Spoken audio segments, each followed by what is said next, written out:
Bagaimana hukumnya ketika seorang suami mengucapkan talak sebanyak 3 kali berturut-turut namun dalam keadaan marah? Seling beberapa menit kemudian beliau ucapkan lagi mentalak satu istrinya. Kemudian saat itu juga suami dan istri tersebut bicara dan saling memaafkan. Apakah pernikahan mereka sampai saat ini masih sah secara agama, Ustaz? Nah, ya jemaah, berkaitan dengan talak ini ya, yang Rasul sallallahu alaihi wasallam mengatakan thalathun jidduhunna jiddun wa hazruhunna jidd. Ada 3 perkara yang seriusnya serius, yang guraunya gurau, yang guraunya serius. Salah satunya adalah talak. Dan kita tahu ucapan talak ini ada 2 macam. Ada talak yang sorry, yang jelas maknanya memang cerai, sehingga tidak dibutuhkan niat lagi. Nggak ada mengatakan, oh aku gurau, aku tidak niat menceraikan. Selama ucapanmu itu mengandung makna tolak yang jelas, maka tolak terjadi. Yang kedua adalah kinayah, suatu ucapan yang multi makna, sehingga ketika multi makna dikembalikan kepada niat yang mengucapkannya. Kalau niatnya cerai, maka cerai. Tapi bagaimana dengan tadi? Apakah orang yang menceraikan istrinya dalam kondisi marah, cerainya itu jatuh? Para ulama rahimahullahu ta'ala membagi amarah itu jadi 3. Yang pertama, marah di awal marah. Dia masih biasa-biasa, dia mulai marah. Ada marah yang pertengahan. Ada marah yang puncaknya.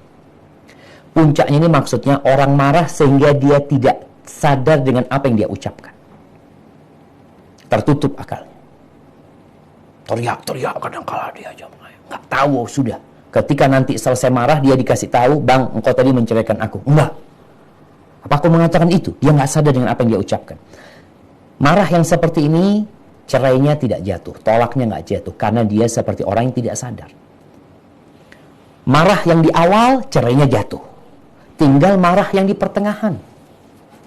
Ada 2 pendapat ulama. Jumhur ulama berpendapat jatuh cerainya. Jatuh cerainya. Selama dia sadar dengan apa yang dia ucapkan. Selama dia sadar. Karena rata-rata orang menceraikan ini karena emosi, jemaah. Masa orang lagi senang-senang menceraikan istrinya? Nggak ada lah. Rata-rata ya, kebanyakan orang menceraikan istrinya karena emosi. Jadi selama orang itu emosi, yang masih menyadari apa yang dia ucapkan, maka pendapat jumhur ulama cerainya jatuh. Karena kalau kita mengatakan nggak jatuh,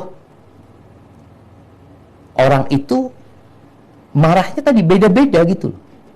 Ketika enggak anak marah, Ustaz. Padahal dia marahnya di awal marah sebenarnya. Maka melihat pendapat jumhur ulama ini lebih kuat sehingga cerainya dianggap jatuh. Ibnu Qayyim rahimahullah ta'ala mengatakan tidak jatuh. Kalau marah yang di pertengahan tadi. Ketika jatuh cerai tersebut, ya sudah. Tinggal sekarang kalau mereka saling memaafkan, nggak ada masalah. Mau rujuk, tafadhol rujuk. Tapi ingat, at-talaqu marratan. Cerai yang boleh rujuk itu 2 kali.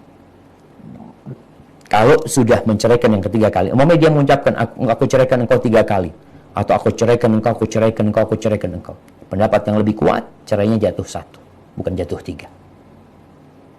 Cerainya jatuh 1, sehingga sekarang kalau mereka mau rujuk, tafadhol. Kalau merujuk silahkan. Tapi kalau sudah yang ketiga kali cerainya, pernah dulu diceraikan, terus 2 kali udah rujuk, kemudian diceraikan kembali, kemudian rujuk, dan ini yang ketiga, فَإِنْ طَلَّقَهَا فَلَا تَحِلُّ لَهُ مِنْ بَعْدُ حَتَّى تَنْكِحَ زَوْجًا غَيْرَهُ. Kalau diceraikan lagi untuk yang ketiga kalinya, maka nggak boleh rujuk sampai itu perempuan dinikahin oleh laki-laki lain. Hadza wallahu a'lam bissawab. Nah.